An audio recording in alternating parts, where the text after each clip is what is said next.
TV9 Bharatvarsh सत्ता सम्मेलन बिहार में अब बारी है एक ऐसे राजनीतिक हस्ती की जिनके पास बिहार में सत्ता की मास्टर की है।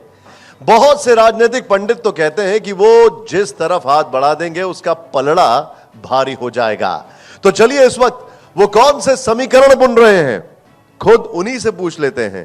जोरदार तालियों से स्वागत करिए वीआईपी के मुखिया पूर्व मंत्री मुकेश सहनी जी का। जोरदार तालियां हो। बहुत बहुत धन्यवाद मुकेश जी। अभी तो पूरी चुनावी सरगर्मी शुरू हो गई है तो आपके लिए बहुत व्यस्त ये वक्त रहेगा, लेकिन अभी बहुत एक सुगबुगाहट है कि क्या अभी आप इंडिया गठबंधन में ही हैं ना? जी जरूर। यही तो दुर्भाग्य है कि बिहार में खास करके गरीब पिछड़ा समाज के लोग अगर संघर्ष करके अपने मुकाम तक अगर पहुंचना चाह रहे हैं तो हजारों एलिगेशन उनके ऊपर लगता है, और जबकि हर मंच से हर प्लेटफॉर्म से चीख कर चिल्ला कर पिछले सवा साल से, और सवा साल ही नहीं 3-4 सालों से लगातार 3 साल से लगातार बीजेपी से मैं लड़ाई लड़ रहा हूँ।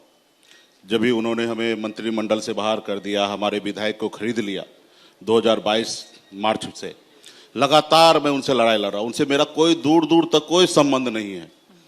2 साल तक मैं पूरे बिहार में संघर्ष किया, लड़ाई लड़ा, और 2024 में महागठबंधन का हिस्सा बना और महागठबंधन में हम लोग लड़ाई लड़े और बिहार में 40 में से 10 सीट हम लोगों ने जीता। मोदी जी को बिहार में हम लोग रोकने का प्रयास किया, और हमारा और तेजस्वी जी का जोड़ी आप लोगों ने देखा, जिसको लेके परेशानी मोदी जी को भी हुआ। तो इतना अच्छा संबंध है, और लगातार 3.5 साल से मैं भाजपा से लड़ाई लड़ रहा हूँ, उसके बाद भी आप लोग हमें भाजपा से जोड़ते हैं। तो ये मेरे लिए अच्छी बात है, मेरे लिए गलत नहीं है। इसका मतलब है कि मेरे में कुछ तो ताकत है।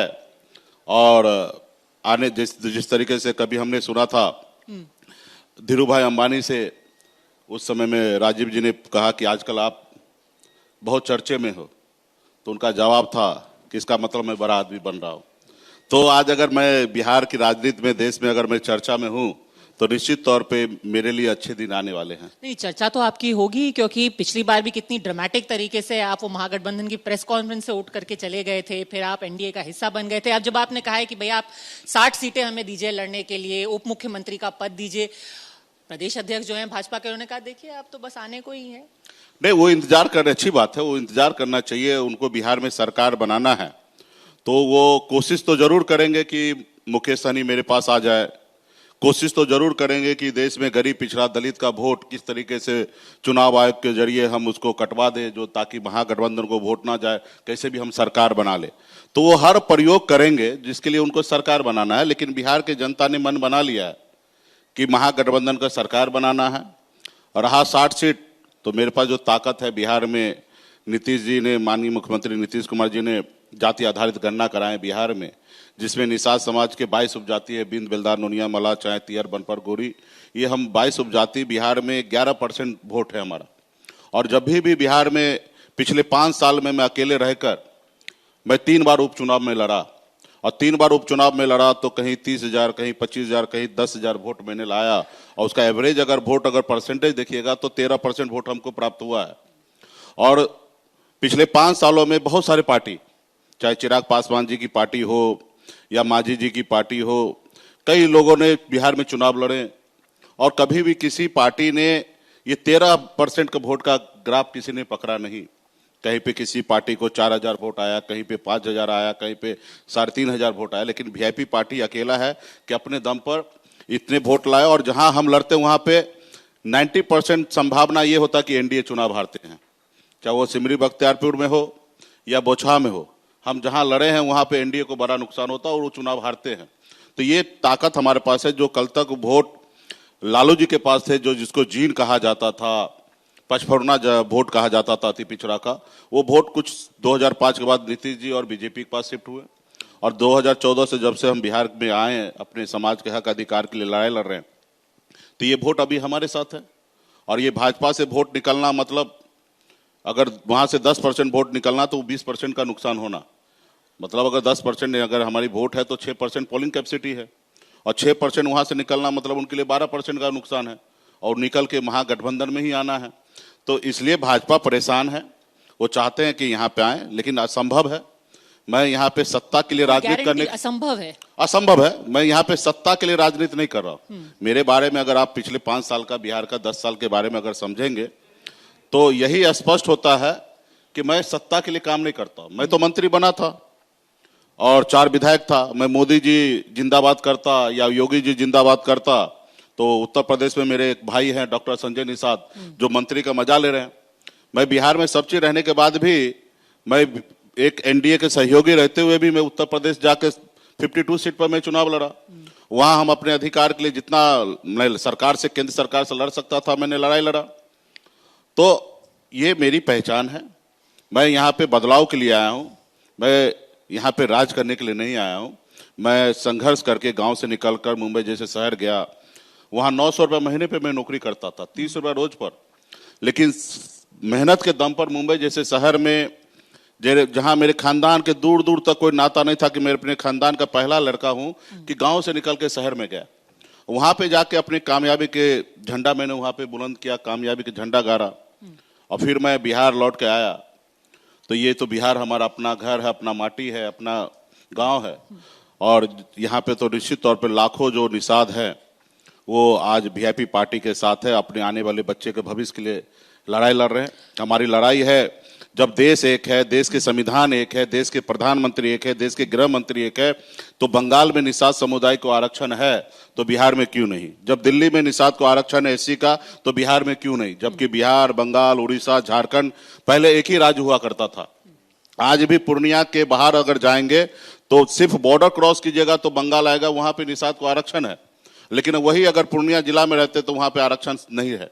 तो इसकी लड़ाई है और गांव गांव में ये लोग आज समझ चुके हैं और अपने बच्चे के भविष्य के लिए लड़ाई लड़ रहे हैं। आज हमारे रोजी रोटी के पर आप संकट बच्चे है। के भविष्य का बात करें ना, उसमें मेरे को याद आया प्रशांत किशोर जो हैं, जो अभी यहाँ पे पूरे राज्य का दौरा कर रहे हैं, वो बार बार कहते हैं अगर बच्चों के भविष्य के लिए आपको वोट डालना है तो जितनी भी पार्टियां हैं जो जाति के नाम पर वोट करती है, जिनको पता रहता है कि हमारे पास 13-14% एक कैप्टिव वोट बैंक है, आप उनकी जाति की राजनीति खत्म कीजिए। आप बच्चों के भविष्य के लिए सिर्फ बिजली, पानी, सड़क, स्कूल, इन सब सुविधाओं के लिए वोट दीजिए। देखिए, तो क्या जाति की राजनीति कभी खत्म हो सकती है? वो जो बोल रहे हैं उनके हिसाब से वो अच्छा बोल रहे हैं।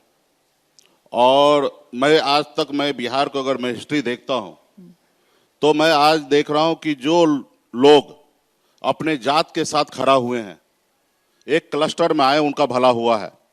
बिहार में हमारे यादव भाई एक नेता को चुने, लालू प्रसाद यादव जी को चुने तो पूरे बिहार में बदलाव आया। जो जमीन पे बैठता था वो कुर्सी पे उनको बैठने के लिए मिला। और सिर्फ यादव को नहीं, इंटैक्ट पूरे अति पिछड़ा ओबीसी को वो ताकत मिला। या उत्तर प्रदेश में ले लीजिए, मुलायम सिंह यादव जी के नेतृत्व में वो समाज कहां से कहां पहुंचा। इनफैक्ट वहां पे काशीराम जी के मेहनत पे वहां पे बहन मायावती जी 4 बार एक दलित की बेटी मुख्यमंत्री बने।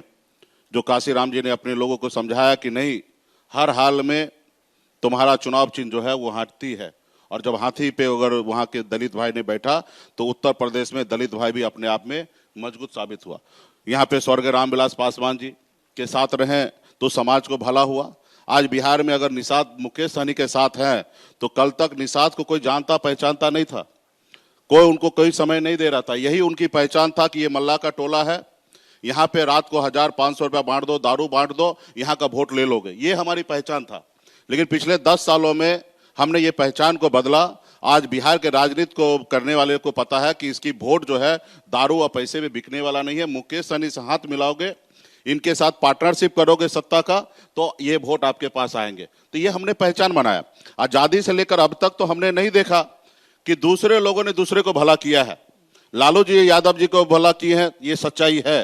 बहन मायावती जी ने दलित भाई को आगे बढ़ाए, ये सच्चाई है।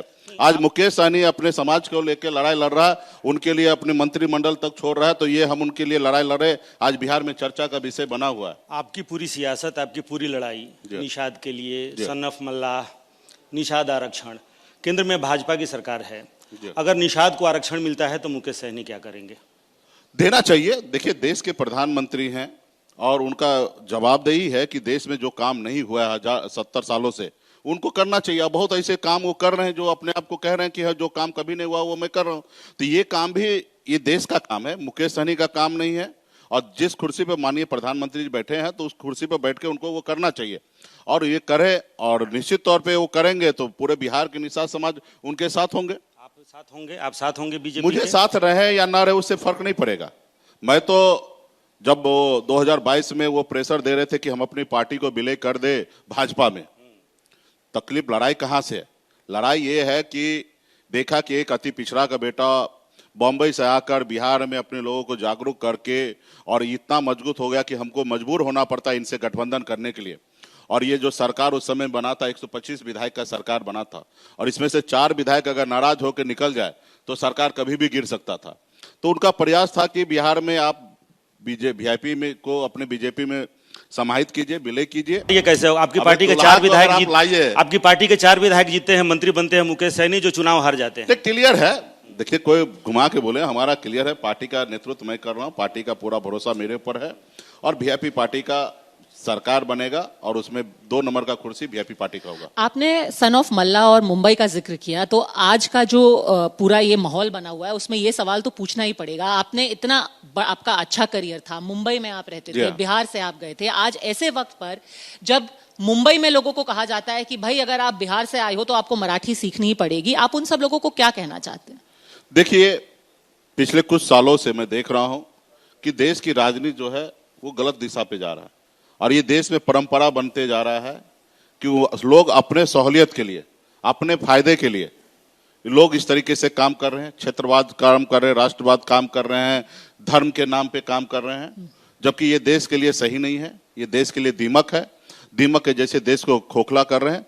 जो बोल रहे हैं वो उनको सूट कर रहा है, उनको फायदा मिल रहा है, वो अपने लोगों के बीच में उनको लग रहा कि हमारे लोगों को इसी तरीके से कनेक्ट कर सकते हैं, दूसरे राज्य के लोगों को गाली देके, तो उनको अच्छा लग रहा है। उसी तरीके से कुछ लोगों को एक धर्म दूसरे धर्म को टारगेट कर रहे हैं, उनको लगता है कि ये मेरा सूट कर रहा है, मंदिर के ऊपर मस्जिद के ऊपर टिप्पणी करने से तो उनको सूट कर रहा है, तो वो अपना काम कर रहे हैं। लेकिन जो लोग भी कर रहे हैं वो सही नहीं कर रहे हैं, गलत कर रहे हैं। और ये अगर परंपरा रहेगा तो हमारे आने वाले समय में हमारा जो पीढ़ी जो होगा, जनरेशन, नेक्स्ट जो जनरेशन होगा, उसके लिए सही नहीं रहेगा।